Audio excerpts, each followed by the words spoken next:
I think one thing to Exactly. mention, I think one thing to mention as well about Matt Dillahunty, he was friends with the mentalist James Randi, and Yes. and James Randi had this show where he welcomed anyone to prove the Yeah. paranormal, and if you could do it, then you would win $1 million.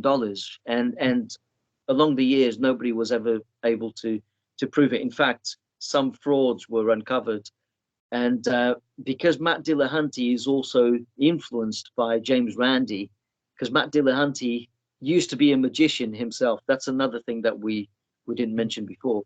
Oh, I He didn't know. would say that, yeah, so far there's a lack of evidence. But then again, I don't know of an experiment like the one you've just described involving several people experienced in psi phenomena um, on the show. That maybe that's something that they could Well, try and so a create. lot of people who claim to be very good at it were often annoyed by all the conditions of that prize, that $1 million prize, and so Yeah, they were kind of turned off by it. Several years ago, Gary Schwartz, who I've probably mentioned before, he did a series of experiments, actually sponsored in part by HBO. I know it sounds terrible, which is in our country, it's a cable channel, where he brought in some of the best mediums in the world, and he tested them. And they did two different setups. One setup they did where the person was the medium and the sitter were opposite of each other, and the medium and the sitter could only say yes or no answers to questions. yeah, And they did that with 5 different mediums, 5 different sitters, and then what they did is they took all the results and they asked people to link up what they thought was the medium's result, which because it showed that the medium said there was a grandpa, and match it up with the sitter to see how well they could match up those 5 people. And they found that that all of the mediums were doing about twice as good as chance in terms of identifying different relatives and stuff like that compared to all the other relatives. And then they did a second experiment where they asked the sitter to be quiet and not say anything. And like the results were slightly worse, but they still were significant. In other words, the medium seemed to be picking up information, and he wrote a whole book on this. It's called The Afterlife Experiments. And then, of course, he presented his data to the skeptics, and of course, the skeptics started, hitting it with hammers and doing all this stuff. But Schwartz from that point on said, "Hey, I'm convinced," and so he sort of changed the study. Instead of saying, "Let's try to keep proving this," to let's just move forward and see what we can learn about this phenomenon. So I think skeptics will always deny the information that's presented to them because that's their chosen mode of thinking. But it's reasonable doubt, isn't it? They call it reasonable doubt. Do you think? And if you want to do that, you're free to. And that's another point which I wanted to bring up, which is that the system that we're in is designed to allow you to do that. In other words, it is so well patched up, it is so secure that unless you either have a near-death experience or you're really, really curious, you can go through your entire life and believe that the illusion that you're living in is real. It's designed to be that way. It's designed to be as real as possible so that you don't question it. And so that's why it's so difficult to prove it, in my opinion, is because it was designed that way. Do you think in science, right? Because they have to use skepticism in science. Do you think in science they use more falsificationism? You know what Karl Popper said: in order to see how strong your theory is, you must try to prove it wrong. So do you reckon when it comes to the claims coming from parapsychology that scientists in the mainstream scientific community tend to use falsificationism more when it comes to what they deem to be outlandish claims? than when they have their own theories about the mundane world. You know, say if it's a theory that they've got to try and explain gravity, quantum gravity, you know, they come up with like mathematical models, and they take a look at all the laws of physics and stuff like that. So they will try and verify. They apply more verificationism when the theory doesn't make any outlandish claims. But when it comes to stuff that is really out there, like fringe stuff, instead of a pet theory, they look at it as, this shouldn't be able to fit our model, therefore we're going to really falsify it to the point where they end up dismissing it. Yeah. Scientists try to keep things simple, and the way where I see this proof is with gravitation. So when Einstein first came up with the theory of gravitation, his theory of gravitation, which supposedly superseded Newton's gravity, it took a long time for physicists to be absolutely convinced that everything was actually what Einstein said and not what Newton said. And so even to this day, one of the early proofs that Einstein was better than Newton was Mercury's orbit. And then people said, you know what, maybe it isn't Einstein's relativity that causes Mercury's orbit to be strange. Maybe Mercury is slightly oval or shape or something. In other words, scientists always look for the simplest, least outlandish explanation. And so that's why they reject things like string theory and stuff like that, because there's more parameters, there's more stuff that has to occur that we can't observe. They prefer to go with the thing that is the least, most compact, simplest explanation. Occam's razor. Exactly. And so that's why I think they reject spirit stuff, because it's much easier to go ahead and throw out a few anomalous results than it is to have to incorporate a whole new paradigm that's much, much more complicated and so poorly. And that's another issue with spirit things, is that we can't use a machine to measure it. You know, with gravitation, I can point a telescope at Mercury and map out its trajectory, and then somebody else can take the same machine, or, you know, follow the instructions and make their own machine and get the exact same result. So machines allow us to reproduce our results over and over and over again. But when it comes to parapsychology and spirit stuff, it's very, very person dependent. And there's always this subjective filter in our experiences. Not to mention, it's very hard to measure, right? You know, you can have a lucid dream and measure your MRI, but that MRI is going to just tell you what's going on in your brain. It's not going to tell you anything about what you're experiencing. So that's I think the issue is that A, we want to keep it simple, Occam's razor, and B, we don't really have instrumental ways of reproducing the results. Yeah. No, it makes a lot of sense. Yeah. It's just not fair. But yeah, there's so many. But here's the thing. If you take the tenet, which I do, which is that the system was designed not to be hacked.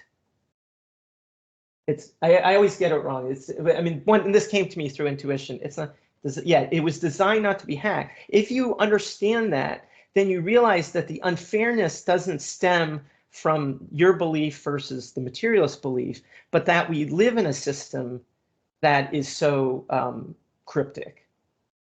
Right. Yeah. And so we should be blaming the people running the system for being so cunning with us, and being so, you know, secretive, and not allowing people to see things in a clear way.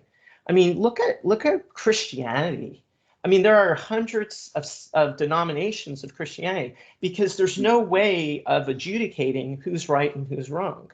And so it ends up just bifurcating and bifurcating, because there's no way of evaluating in any shape or form whether one direction is the wrong direction or the That's right. Yeah.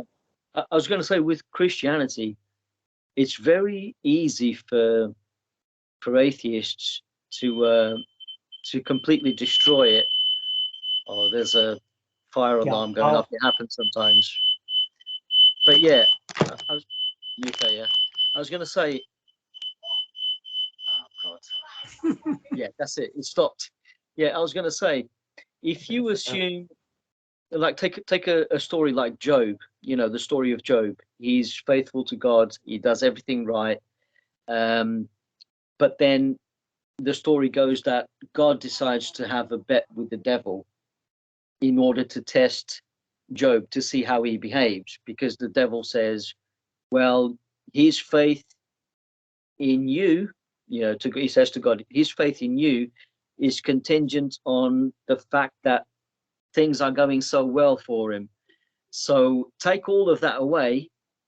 That's where his loyalty to you ends. So they put that to the test. If you take that to, to be a literal story, then obviously atheists are going to attack it and pick it apart.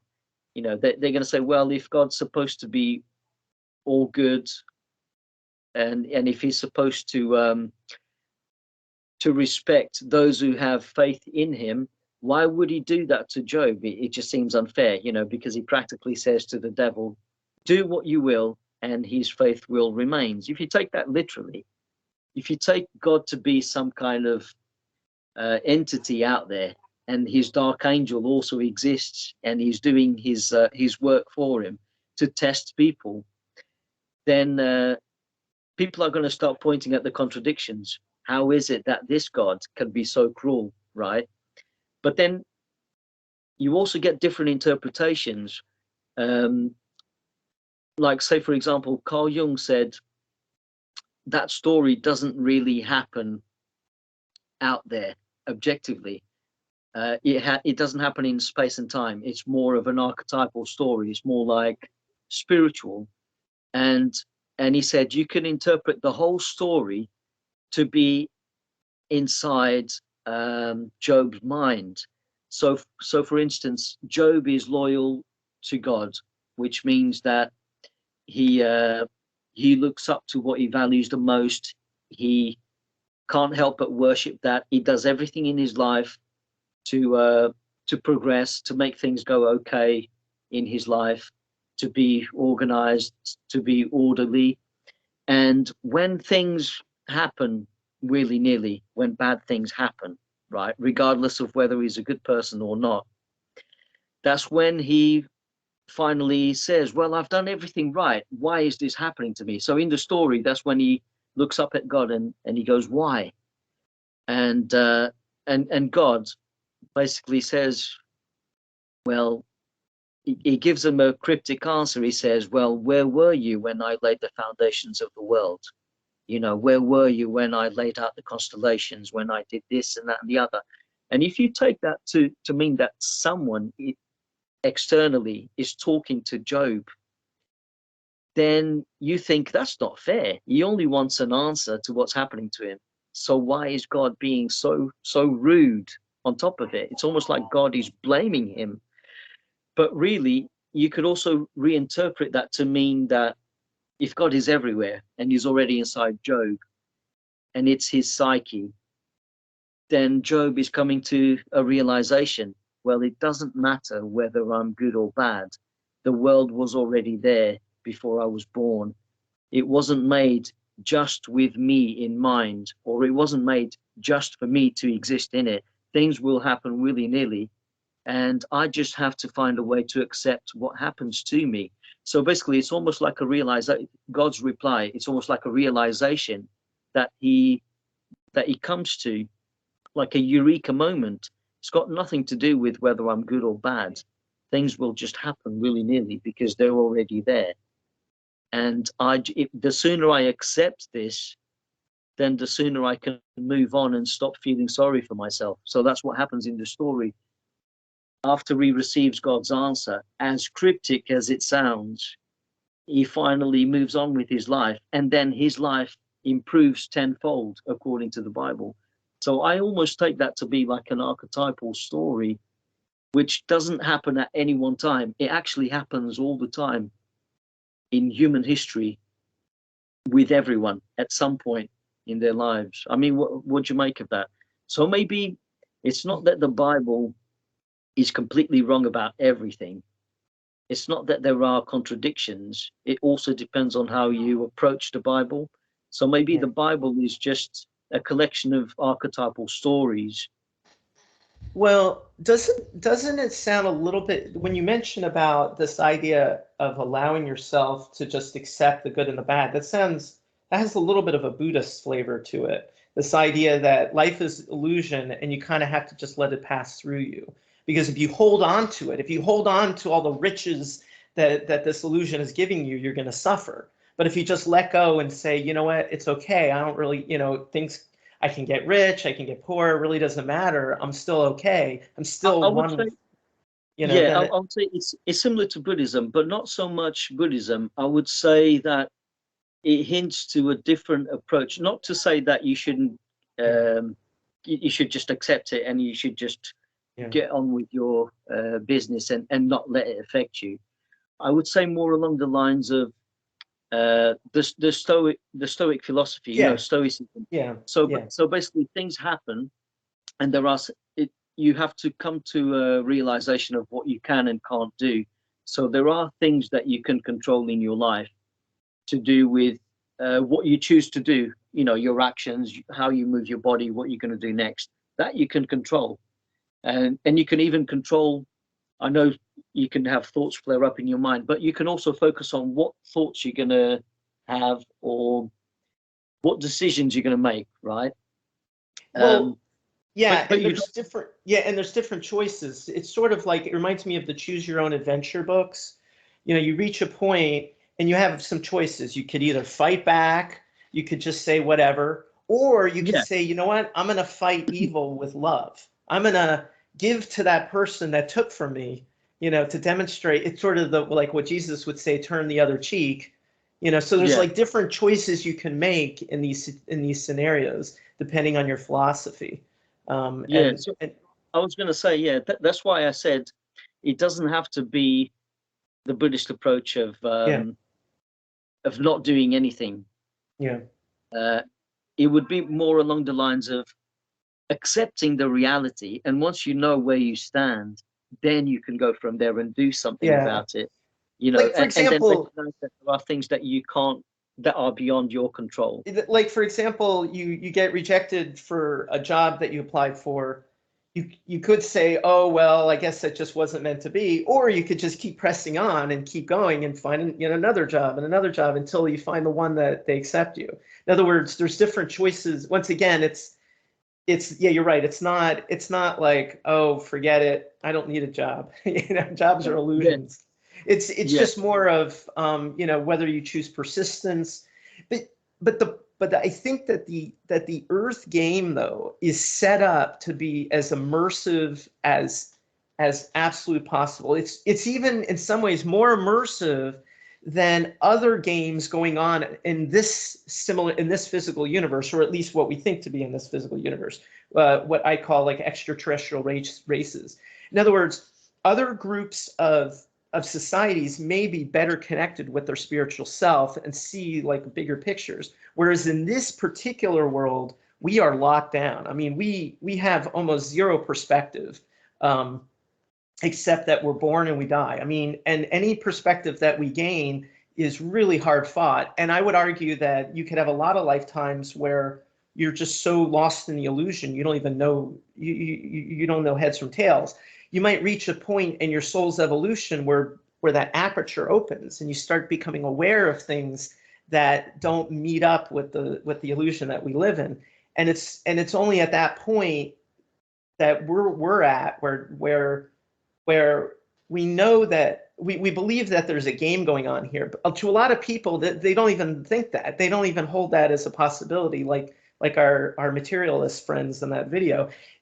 I think they're still living within a three-dimensional perspective without opening up the possibility of another dimension. And they're existential nihilists. They think there's no intrinsic meaning or purpose in the universe. We create our own purpose. Well, and that is the result of not seeing out that bubble. As soon as you let go of that nihilism and say, you know what, I don't know everything, and maybe there's something more, and I'm open to it, then only then can they begin that journey. But another thing too is, I could talk to people till I'm blue in the face, everyone. It doesn't matter how strongly they're materialist or religionist or whatever, nobody's going to believe me, because the only people that even give a hint of believing me are people that have had similar experiences themselves, right?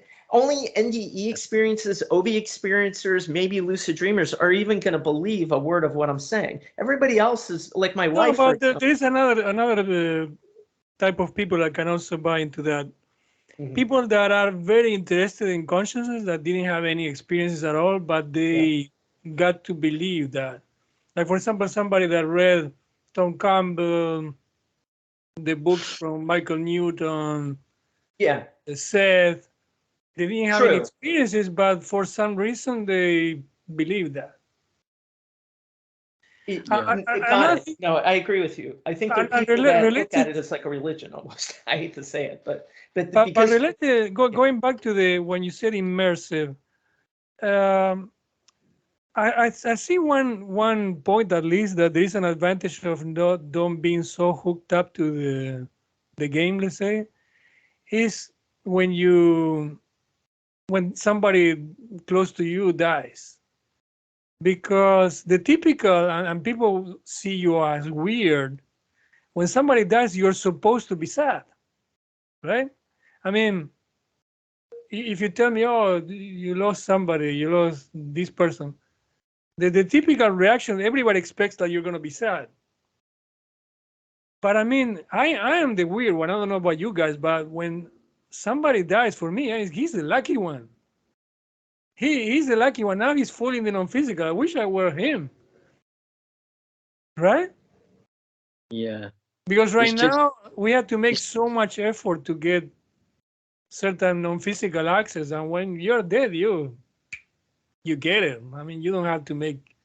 I mean, I think you have to make much effort to connect telepathically to whatever you want.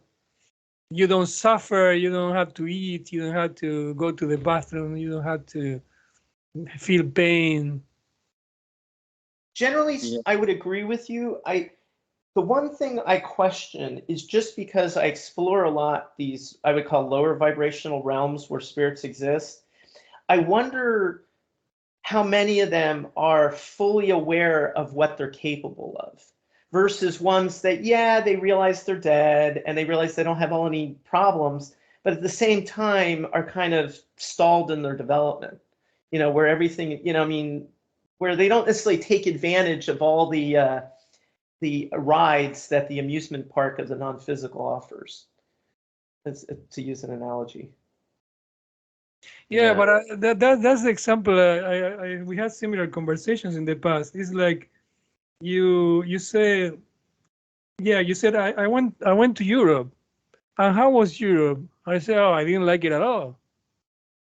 But I mean, where in Europe? And because, for example, if you go to Europe, I don't know, but there might be some places in Serbia, let's say, I don't know, or some country that you go to a bad neighborhood, and then you get a very bad impression of Europe, but you haven't been in a lot of places in Europe, so your account for your impression of Europe is not the same as somebody else, right? So, well, if you're saying that I'm the one that's only going to the bad parts of Europe, the problem I have isn't that, because I can also go to the good parts of Europe, is that I don't know that all spirits flexibly move from the bad parts to the good parts. That's what I'm concerned about, is that I feel like they don't even realize what's available to them. So I've been to good parts, I've been to bad parts, and I feel like the difference to them, it's almost like they're fixed in position until they're elevated or they're told they can go somewhere else. Whereas to me, I can just kind of go in between them readily. And so that's what I'm worried about, is that they don't realize all the opportunities that are open to them. They're kind of stuck within a certain level of understanding. And maybe that gets improved over many lifetimes. But once again, we get no education in this lifetime about the travel possibilities there. right?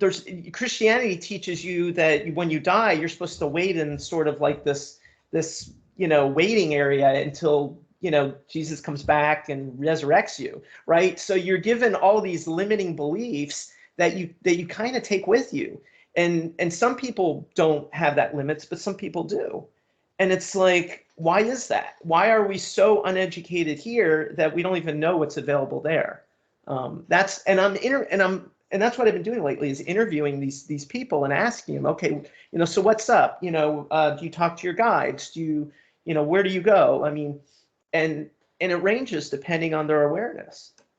Yeah, but you don't get the full information, I think, because let's suppose they tell you, I get stuck, I cannot do it. But maybe you if you talk to a guide to say, why can't they do it? Because I'm suspicious about getting stuck. That's something I want to research on Seth, about, for example, beings getting stuck, again, not being able to move from whatever, like being a ghost trapped in a house or something. I don't know exactly how real that is. See, once again, it's my experience versus what you've read or what you believe. I can't explain it. And when I'm there, I think to myself, why is it like this? It doesn't have to be like this, but it is. It's so, it could be that what I'm seeing is only 10% of the population, or 5%, or 2%. Wait a minute, because when I say it is, but you're not 100% sure that they are real beings there, stuck. I don't know what percentage of their full personalities are there. It could vary. Yeah, but you're not sure they are free beings with free will. You're not at least 100% sure. I mean, they communicate with me. I mean, we can get into, but they can parse be into NPCs. how much cognition they have. Can they be NPCs? Even if it's not NPCs all the time, but can it be 80% of the time? I would say that on very rare occasions, I've run into thought forms that seem to not think. Most of the time, they are thinking rational individuals. Now, they don't necessarily have like a full memory bank of who they were, but I mean a full memory bank of everything. But they are more. There's different levels of cognition. But wait a minute. You shouldn't judge for being rational. An AI can be super rational. It can be more rational than the normal guy.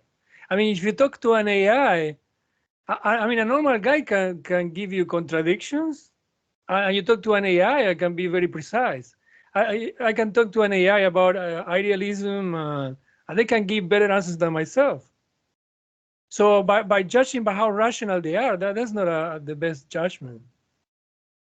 Well, it's not about free will. I'm not saying rational is. I'm judging based on the questions I'm asking. Like, who are they? Where are they from? What year do they think it is? I'm not doing an IQ test with them.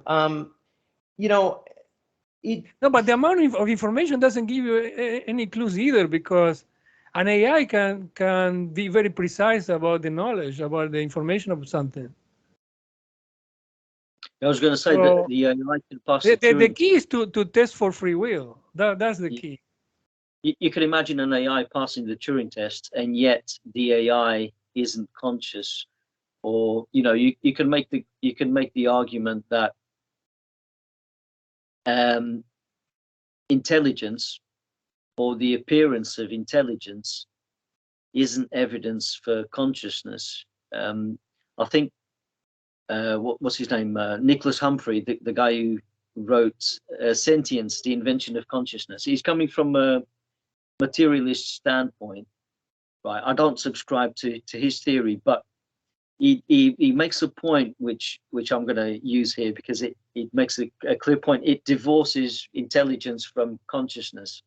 He basically reckons that only mammals and birds are conscious because they are warm-blooded, and that somehow the homeostasis generates enough energy in the brains to create feedback loops, and the feedback loops become self-referential, and then somehow consciousness emerges from that, which I think is wrong.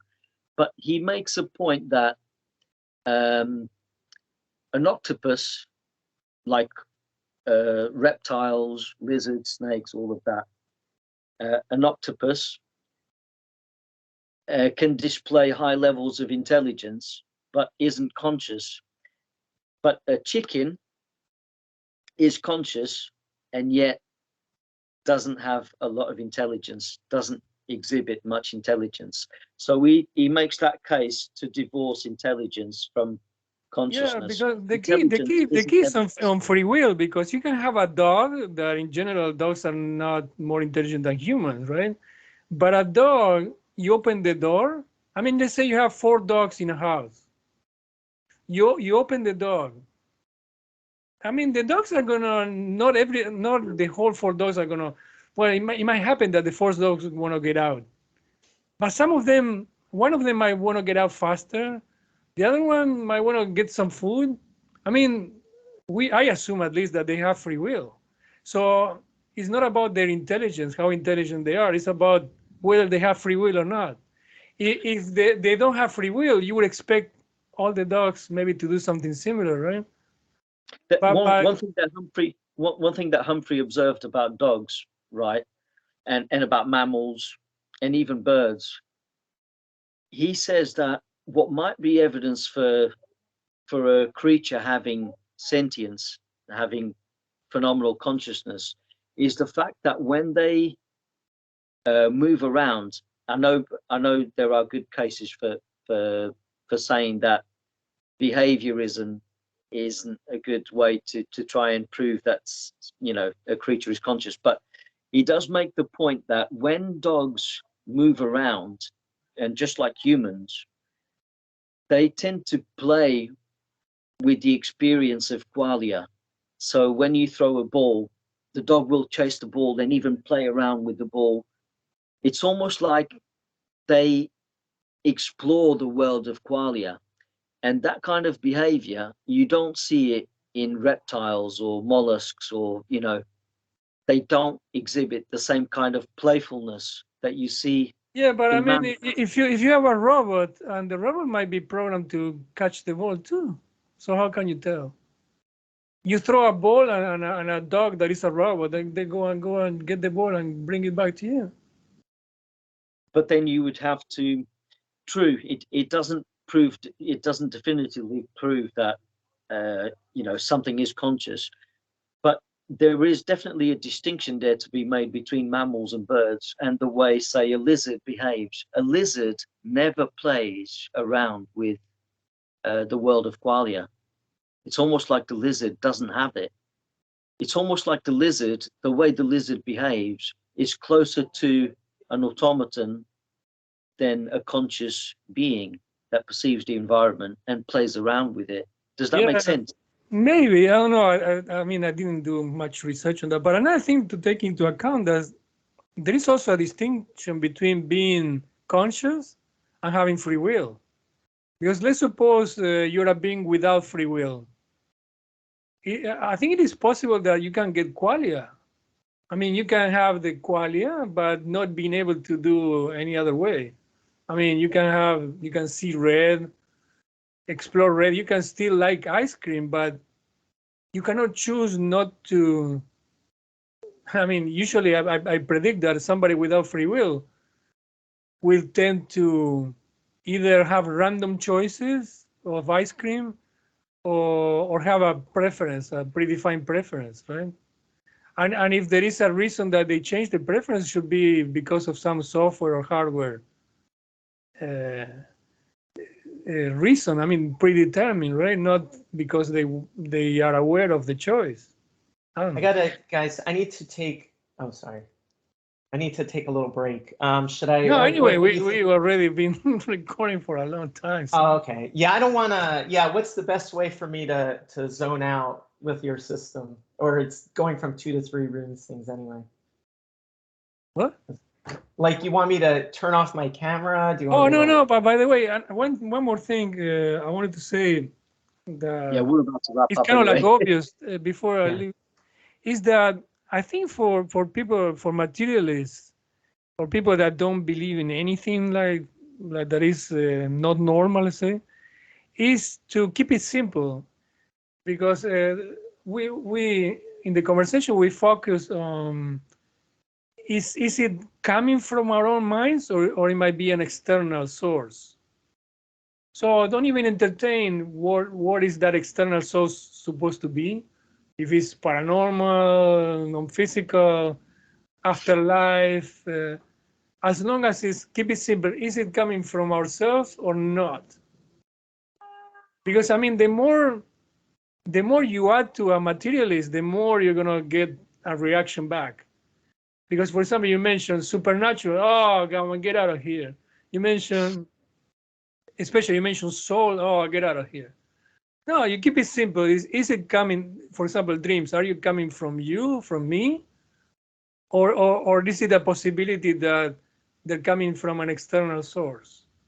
So in the video with Arlindo, we made an analogy. Is the computer getting the pictures from Windows, from the operating system, or it comes from they come from the internet?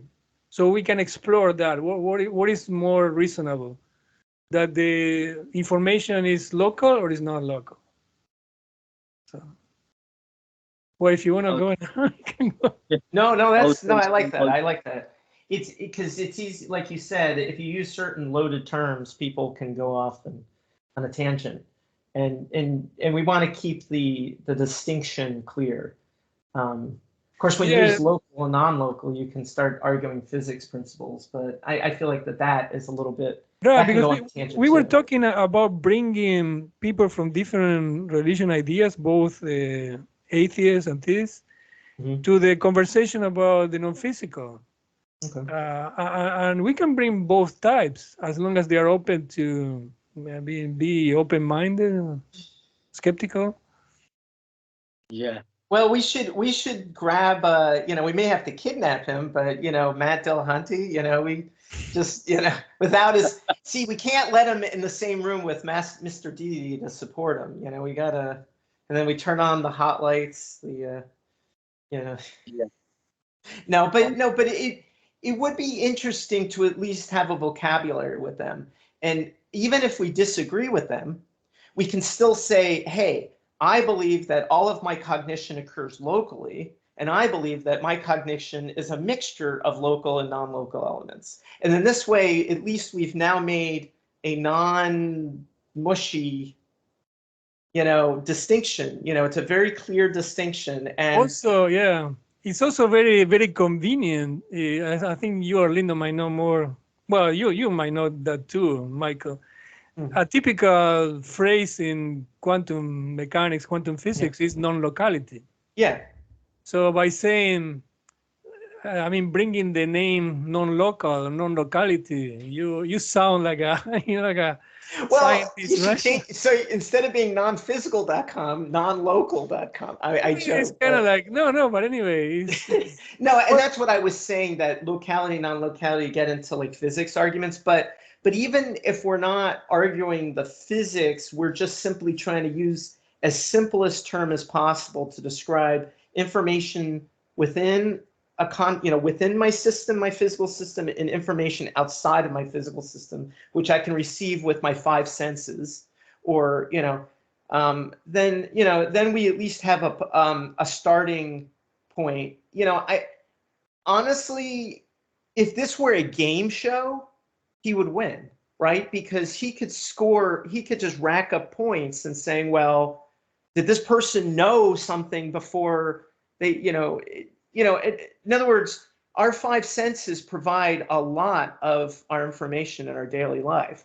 Our non-physical sense, I would say, makes up a fairly small portion of our information intake. Would you agree with that? That it's like in everyday life, how much comes internal, how much comes from the non-physical and how much comes from physical stimuli? Probably when we're talking about the default mode of going about our business on a day-to-day basis, when we're focusing on the mundane, I think what you said is accurate. But then obviously if you're gonna relax and zone out of the mundane, and then you start focusing on that tiny percentage of what's beyond it, then obviously you can increase that. I was going to say what we were saying about Matt Dillahunty. His epistemology is sound about most things, but I think where he goes wrong is when he assumes that materialism is true, and he tends to say things like the mind is what the brain does. So he would say that dreams are just, fictions that the brain generates. But then again, if you're going to claim that with certainty, then you have to demonstrate, then the burden of proof is on you to demonstrate that dreams come from inside you. The burden of proof is also on you to demonstrate that that consciousness is a byproduct of the brain, and you can't do that. Right. So Another thing that we were talking about is that what makes more sense when you, especially when you're in a dream with, let's say, five other people, other characters, and you have a conversation, right? And everybody has different personalities. Somebody might make you cry, right? So do you have to believe? Is it reasonable to believe that you yourself are making yourself cry? I mean, you invent without knowing, without being aware. You invent something to make you feel bad, and then you cry. Does it make sense? Well, so the problem is that we don't, because the brain is still like a frontier that we don't know completely. It's easier for scientists to say, you know what, the rendering engine comes from your brain, even though we don't know where it comes from exactly. We know that we believe that somewhere in the brain. By the way, we believe, and all those characters that you generated are sub-processes that we're just not aware of yet, that we haven't found yet, but we know that if we keep digging, we'll find it. So that's a belief, right? Once again, they're taking what I would call the dark matter of the brain and using it to explain all the things they can't explain. Whereas we say that the dark matter, there's not just the dark matter of the brain, but there's also the dark matter of a consciousness field that we haven't explored yet that explain these things. So we're both debating, but neither of us have a definitive answer yet. Oh, regarding I just realized that I have a question that we should ask most of the materialists mainly. When they contemplate about a channeler, somebody that's channel an entity, I wonder what is the typical assumption? Because one assumption would be that the guy is lying, right? So basically, I'm saying, okay, I'm Claudio. Do you want to talk to Sam? I say yes, right? You say yes. We want to talk to Sam. So ask Sam a question. And you say, okay. So go ahead now. Ask Sam a question. What's 1 + 2? And I am Sam. 1 + 1 is 3. It 3? No, it's 2. Okay, so what happens? I'm lying, right? But in dreams, by the way, you would make a great channeler. You already got the voice down. In dreams, we don't do that, right? In dreams, I mean, when you ask in dreams, they assume that it's myself, not faking, not lying, but it's my own mind split into at least 2, right? So then, when Sam talks to me, my mind goes one way, and then the other way. But I don't think they assume in channelers that it is like in dreams, right? That like the mind is split, like they're not faking it.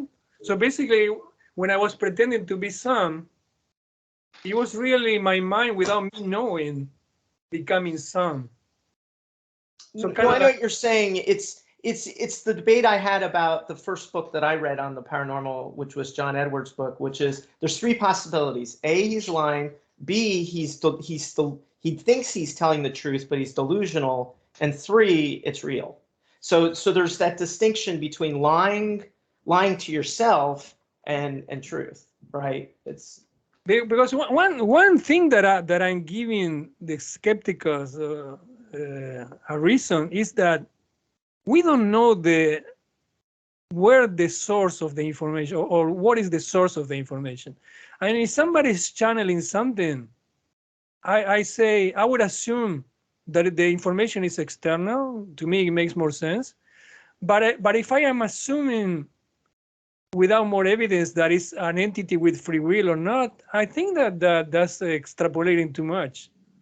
I can say it can be both. It can be an artificial system, or it cannot. I mean, I had to get more evidence to speculate whether that source is a being with free will or not. Yeah, and that But gets to being yeah. external is kind of obvious to me. It makes more So- sense than without being aware of it and something hidden in myself doing the thing. Yeah, but it's sent through so many filters that by the time it comes out your mouth, it's coming using your vocal cords, perhaps your voice. You know what I'm saying? So it's, unless if I could create a device, a physical device that shows the person I'm channeling and it shows their face and their expressions and everything, then that gets rid of the uncertainty because it's always having to pass through a human being who's a very powerful being to begin with. So that's the problem, is that everything is happening through the filter of a human, whether it be a human experience or a human voice. So until we can make it into a third thing, like a computer doing it, and then we know exactly what the internal workings of the computer are, so we can determine whether or not it's external or not, it's impossible. Oh, I think from what you were saying, there is something that can be done. Because, for example, it might be a bit unrelated, but I saw some videos on YouTube about they were using AI tools to guess whether Vladimir Putin on videos was the real him or not, because they were speculating about being somebody else, being doubles of Yeah, Putin. deep fakes. Yeah. So they use AI tools Is it to like deep fake? speculate about the probabilities that it was the real Putin or not.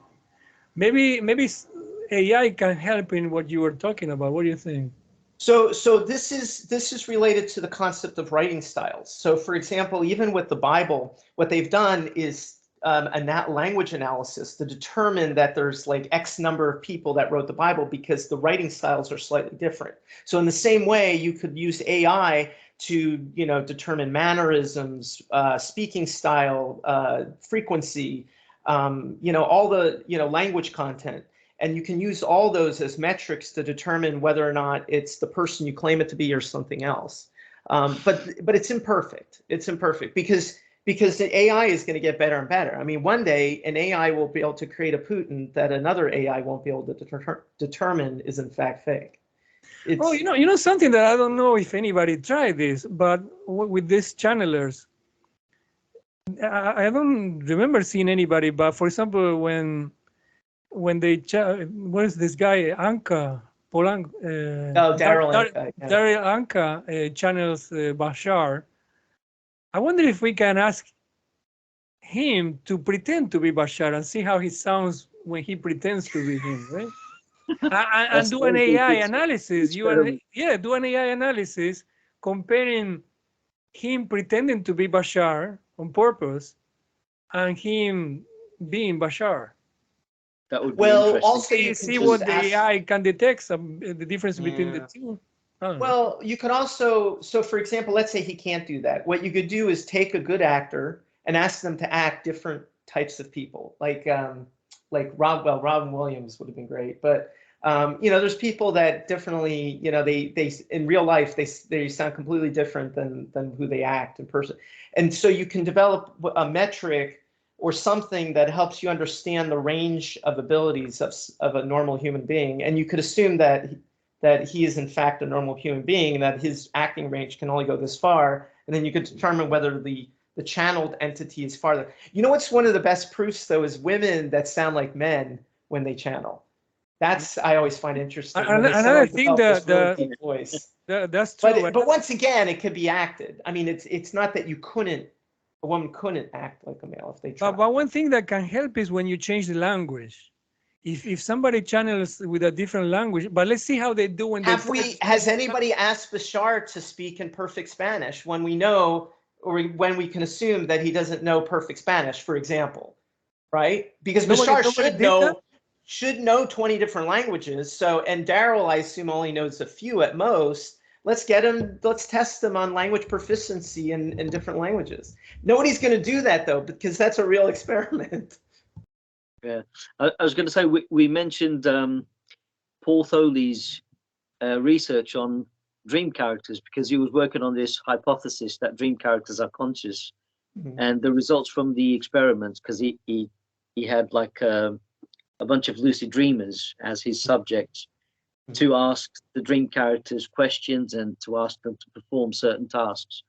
And the results from the experiment were that dream characters were really good at verbal tasks, but really bad at arithmetic.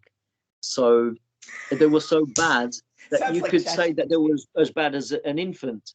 You know, you could ask them questions like, what's 2 + 2? And they would say 5. And then, are you sure? And then they would say 6. And then, are you sure? And then finally, maybe you would get to the right answer. They would say, oh, 2 + 2 is 4. But that more often than just not, like ChatGPT, doesn't it? Maybe maybe it was an AI, but without without a lot of data on arithmetic. They had. But that's a really cool experiment. But those are the kinds of experiments we need to do more of. And once again, it's not somebody that's spontaneously experiencing non-physical experiences, but somebody who can dial in, do the experiment, dial out, record the experience. And we need more of that. And that's the problem also, is that we don't have a lot of funding. You know, what we need is a billionaire who believes in the stuff, who's willing to fund us to be able to do these experiments. Yeah. Like Bigelow, maybe. If you are there and listening to this. Yes, if you're a billionaire on the line, please call our hotline. And the conclusion could be that most dream characters are just like Cleverbot. You know, the Cleverbot AI. That's really bad. But without much information on arithmetics, because I mean they cannot even do a. True.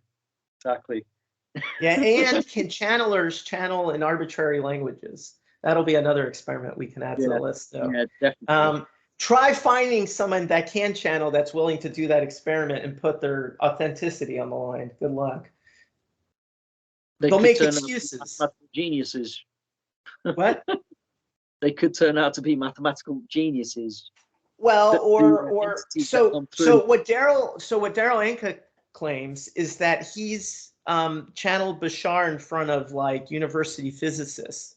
And he said that the physicists were happy with the results. Now, I don't have the scientific studies showing what actually happened, but it'd be interesting to see if we could. But there's no videos we can watch about that. I know. Wouldn't it be cool to have a bunch of physicists in a room and Bashar explaining his physics, and they're like, but what is that really? Are you really saying that, or are you saying something else? You know. And then you know what Matt would say? Matt would say, well, that's anecdotal. It's not really Matt. Definitely. We know what he said that they said, but that's all right. Yeah, no, well, that's the problem. Would you be willing to put your non-physical hypothesis to the test with him? I mean, or would you say, you know what, channelers are not really 100%, legitimate? Matt Dillahunty, right?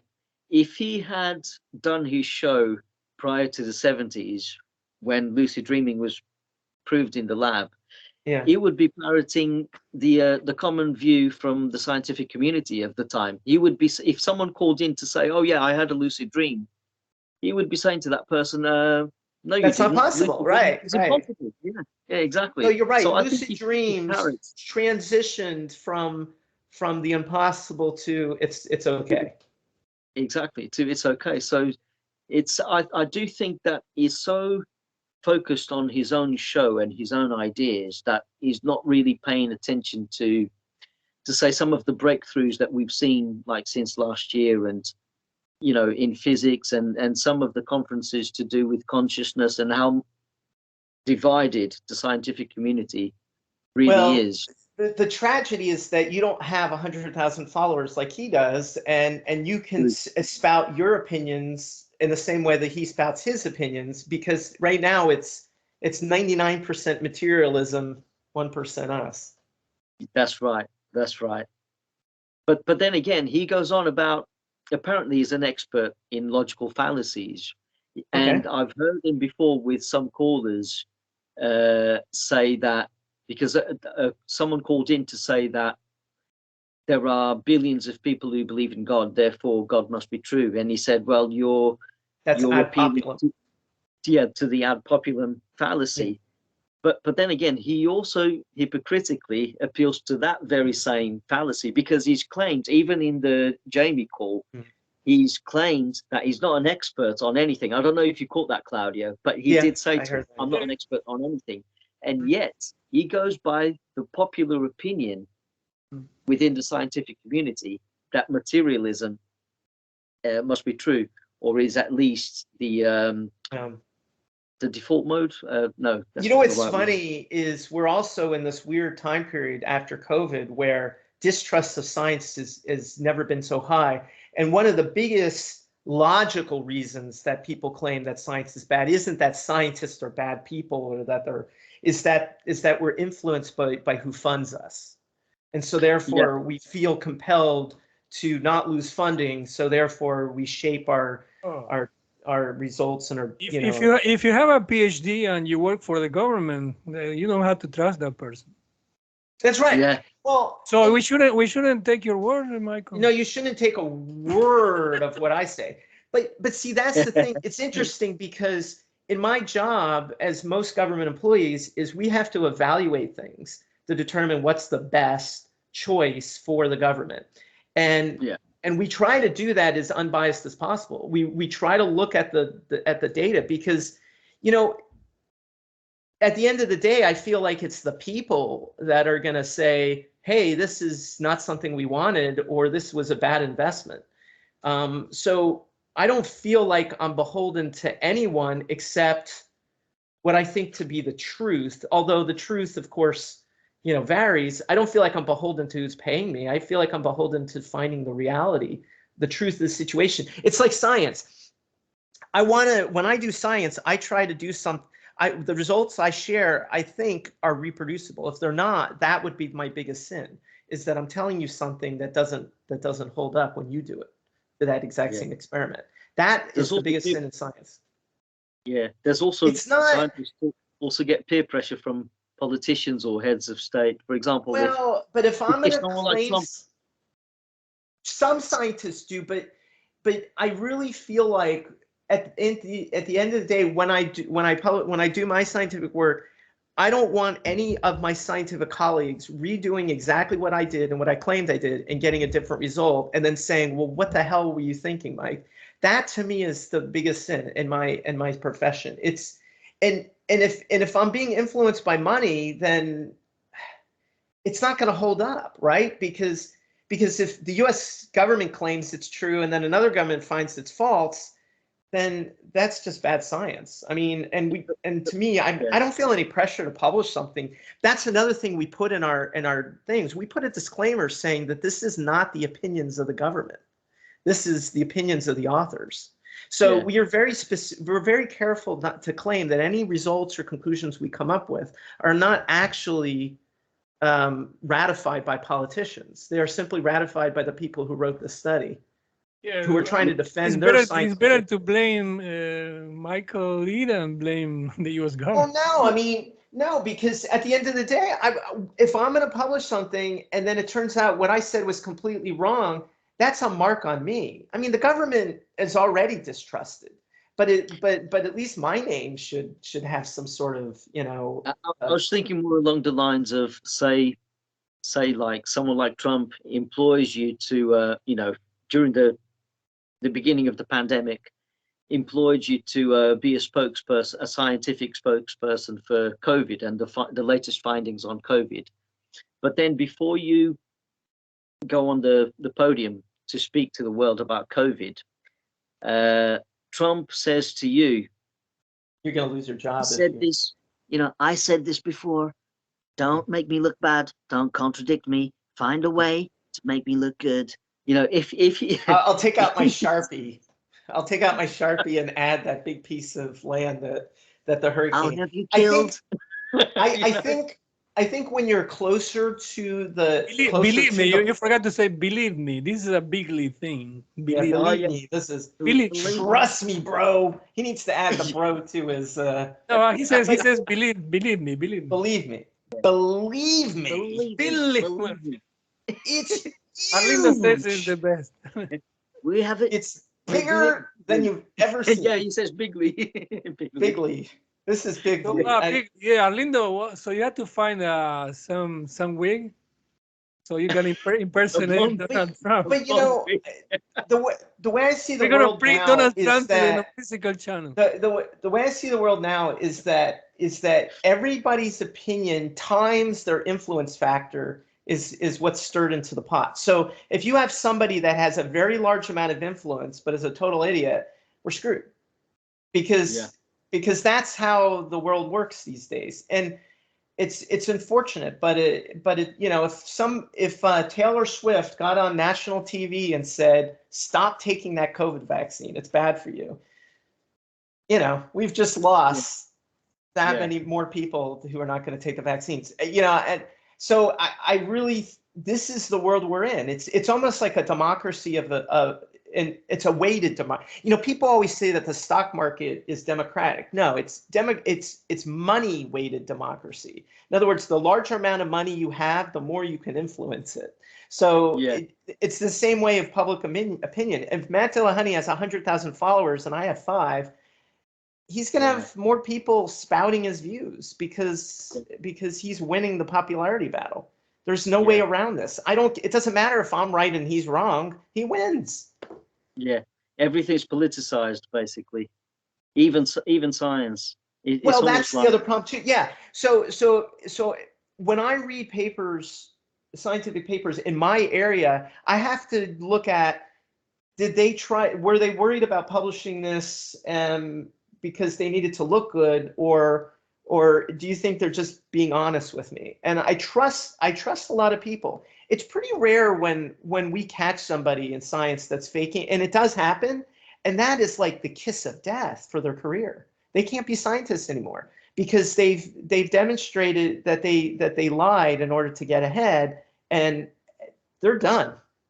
I mean, they're done. Suicide in science. So that's why I also try to separate my beliefs in science. I mean, yes, I am a scientist and I have beliefs in things, but I'm not going to publish a paper saying about anything about those beliefs anytime soon, because that's going to put my what little left I have of my reputation on the line. That's right. The other thing too is I feel like I can talk about things like I talk about retrievals because I've had tons of them. I may be more hesitant to talk about things that I don't have as much experience in. So that's another thing too. In other words, if you're going to argue something based on belief, you know, how much do you believe it? How much can somebody change your belief? I mean, what if we could convince you to be a materialist? Do you think you would be a materialist, or do you feel like at this point in your life, you're like, there's no going back? I'm talking to Arlindo. Yeah, because no, for me, there's no going back.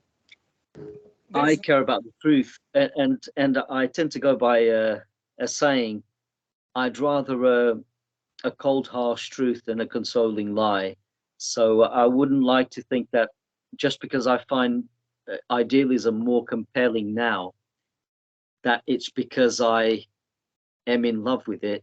I'd like to think that the reason why I'm subscribing more to idealism now is because the evidence is pointing towards it.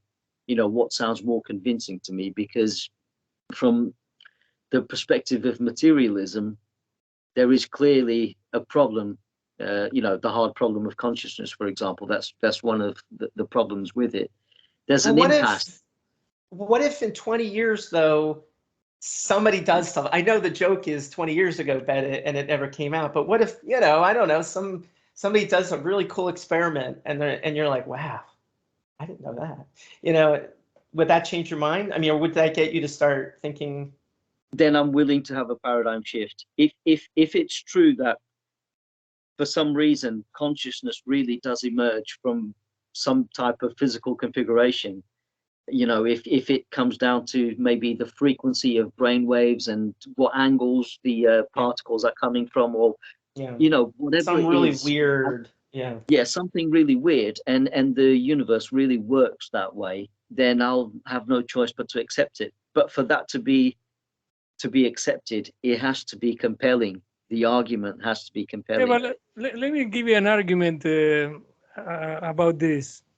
Let's suppose I am on the other side, right? I'm the architect in the architect in the Matrix movie. Yeah. You say, okay, if I discover something new about in favor of materialism, then I'm gonna go more into materialism, right? Okay, as a designer, I can modify the brain of somebody. I can put some code, like memory code, that would favor materialism.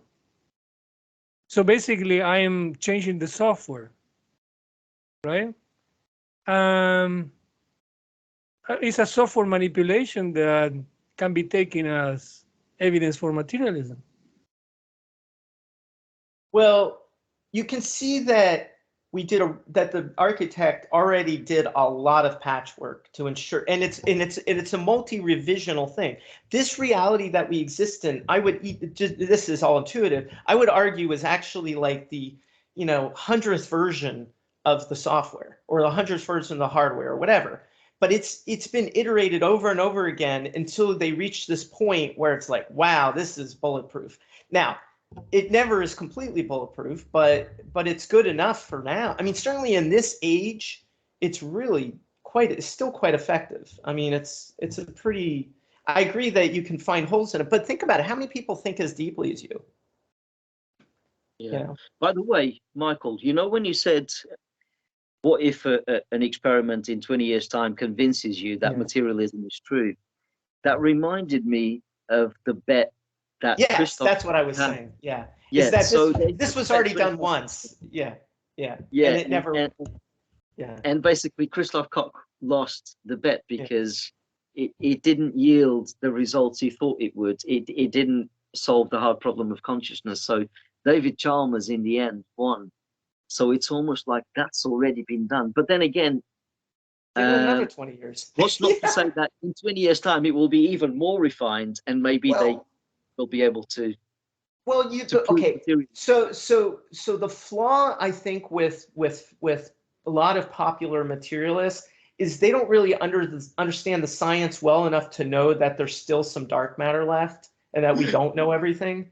I think that's the problem is that they just kind of cut it off and say, well, it looks good enough. We're done here. So they're not going to get into the weeds of the things that still haven't been explained. They're going to just look at the bigger picture and say, well, you could do an MRI scan and read your thoughts. So your thoughts are in your brain. We're done here.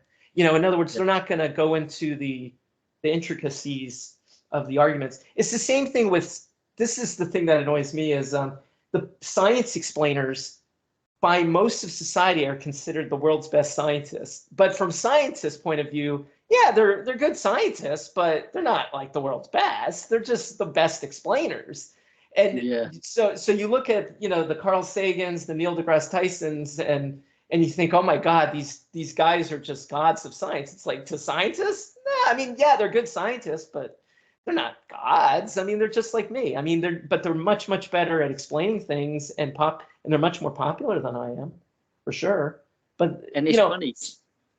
It's funny that sometimes the scientists need the philosophers to help them think about the results they get from their experiments. Oh, absolutely. Yeah. And science explainers, I think, also inspire the next generation. They inspire people that when they're in college thinking about what they want to do with their career, do they want to become a scientist themselves? So in a way, they play a very, very important role. And without them, we would be screwed completely, because you just have people like me babbling on and on with 5 followers. So at least, but at the same time, if a science explainer says, you know what, we're done here, materialism is the truth, then then people now believe that all scientists believe that materialism is the truth. I have a colleague who's a really diehard Christian and actually wrote a book about how he felt like that religion was missing in science, it's like a missing piece, and you can't use science to explain it. So, or at least not yet. So it's so not all scientists are atheists by any stretch of the imagination. Well, we could even say that some scientists are religious about science itself and materials.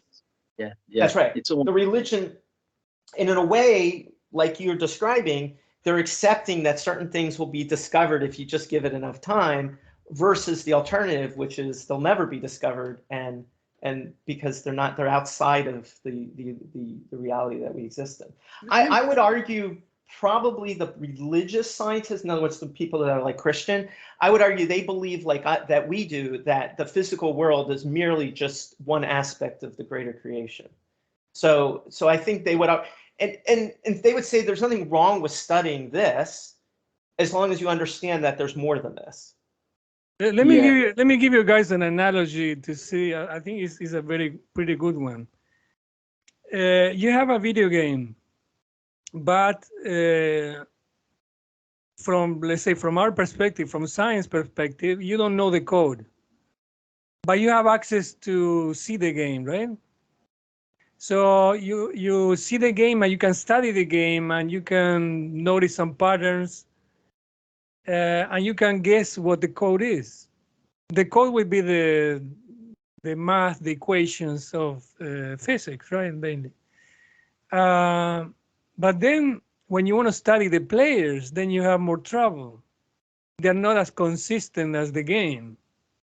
So, and that is science trying to investigate the non-physical. It's not the same as investigating the game itself. It's like a different ball game. It's not as consistent as the game. So scientists would say, or materialist scientists would say that because humans are so complex, it's just going to take us longer to understand the laws of humans than it does to say understand the laws of a supernova. So they would just argue it's a complexity issue and nothing else. That we just don't know. And it's the same idea that, we'll find the physical manifestations of consciousness. We just don't know all the complexities yet, but it's somewhere in there. So that's the disagreement, right? That's the fundamental disagreement, is that to us, humans are complex because we're outside of the game. To them, humans are complex because they're just made up of a lot of mixtures of the equations. Yeah, but actually some neuroscientists are actually bringing that to the table, that they say, because some people keep being optimistic, saying, materialist, from a materialist point of view, that eventually we're going to find out in the brain, for example, we should be able to extract from the brain all the information that we have, all the memories, and maybe hidden memories. Like you can extract information from a hard drive. But we are not able to do that. So some people are starting to think, maybe the reason we are not able to do is because materialism is false. So you are expecting to find something, but you're never going to find it. But we have to keep waiting. We're playing the waiting game in both sides. So Kurzweil has a book that talks a large part about this, because he's coming from a materialist point of view, and his attitude is, since human bodies are fragile and we eventually die, we need a machine that can literally read all those memories and then store it on a more secure device so that you never lose that person. So from his perspective, we just need a bigger microscope and a whatever in order to extract all the memories and extract that person and then put them now on a computer. Whereas from our perspective, you can't do that because there's parts of us that just simply don't exist. Well, now I remember Mikio Kaku is one of them, that he's been saying this for a while, I think, that we should be able to upload all the information from some human being. All right. We should be able to store it in a computer, and then humans can live forever, because if you have the information and you can manipulate the information stored in some media, you can keep living forever. Yeah.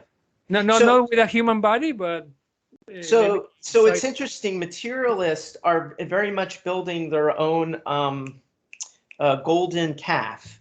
They're essentially creating their own god by by saying, hey, at some point we'll be able to upload all the memories, put it onto a nice secure place, Amazon cloud. And you'll get a few advertisements in your brain, but other than that, it'll be you. Yeah. So no, I mean, it's really interesting. It's almost, to me, that kind of thinking is like redundancy. It's like we already have a backup memory of our memory in the non-physical, but they want to create another backup in the physical. So it's interesting. Oh, Arlindo, why don't you repeat about that guy? Maybe I think Michael might be interested. That guy that put a chip in his brain. Oh, Raduga? Yeah. Raduga, yeah. And I think he. Yeah, I think we were talking about him.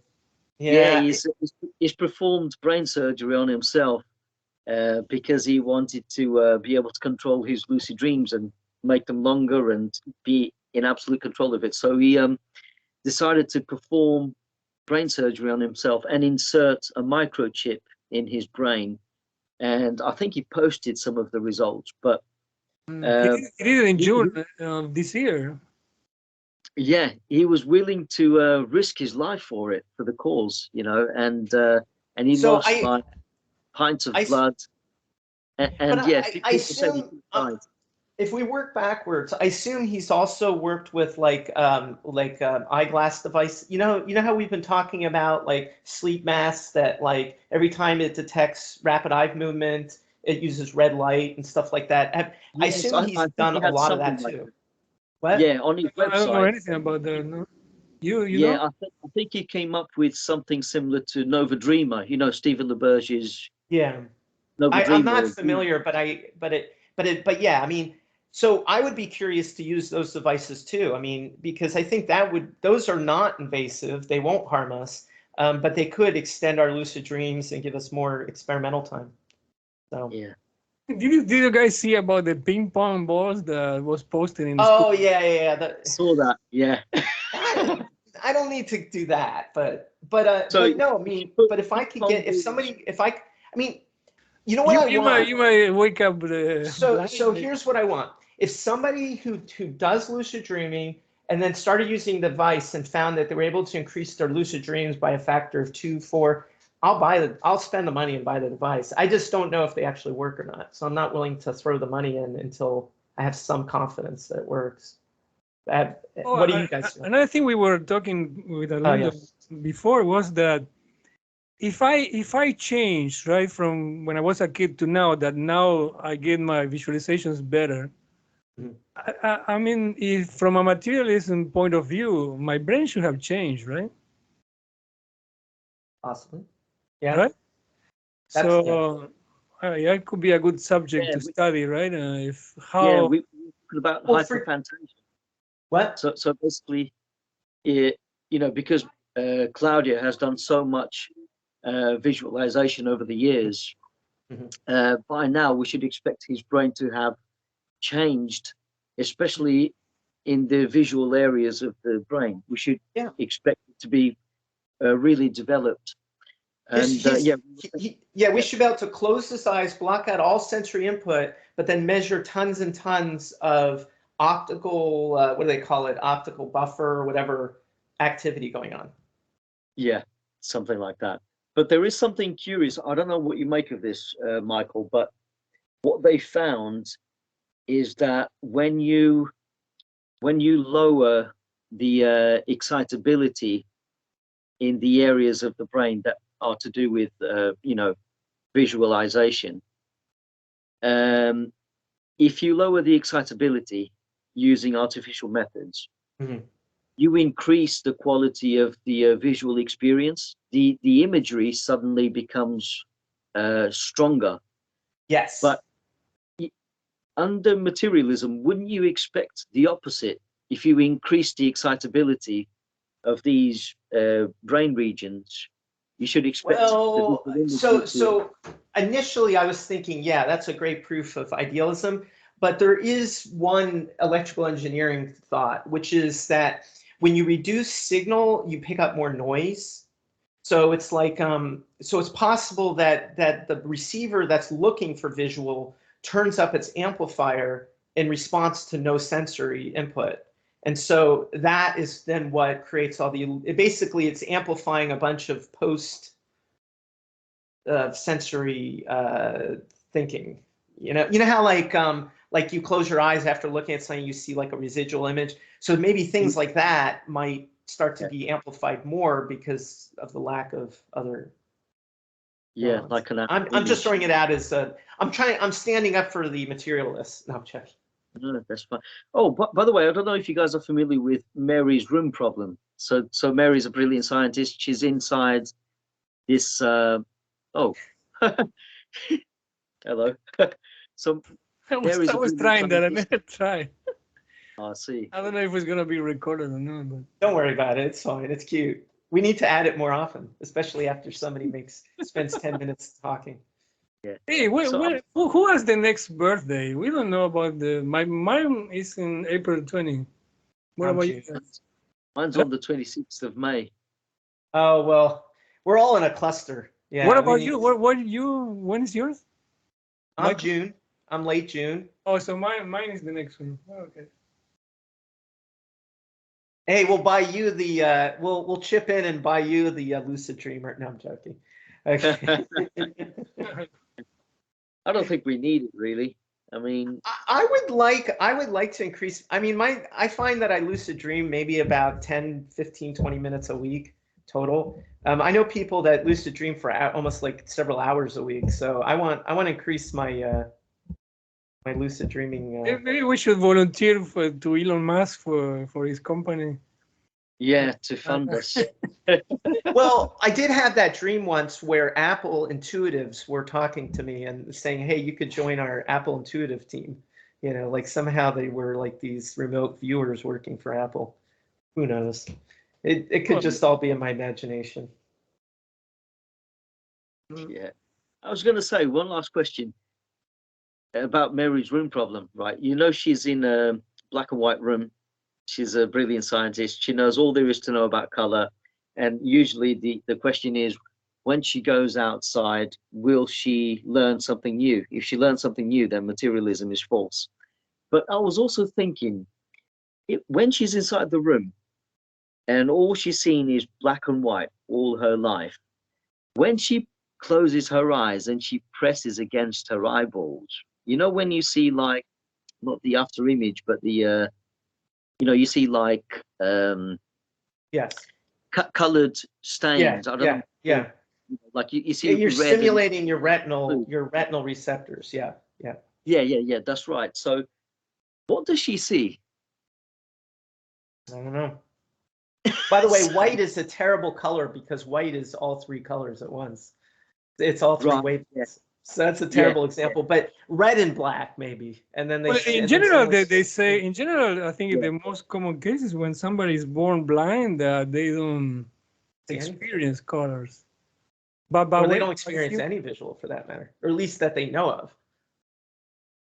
I wonder if we could make somebody blind visualize. That would be a nice achievement.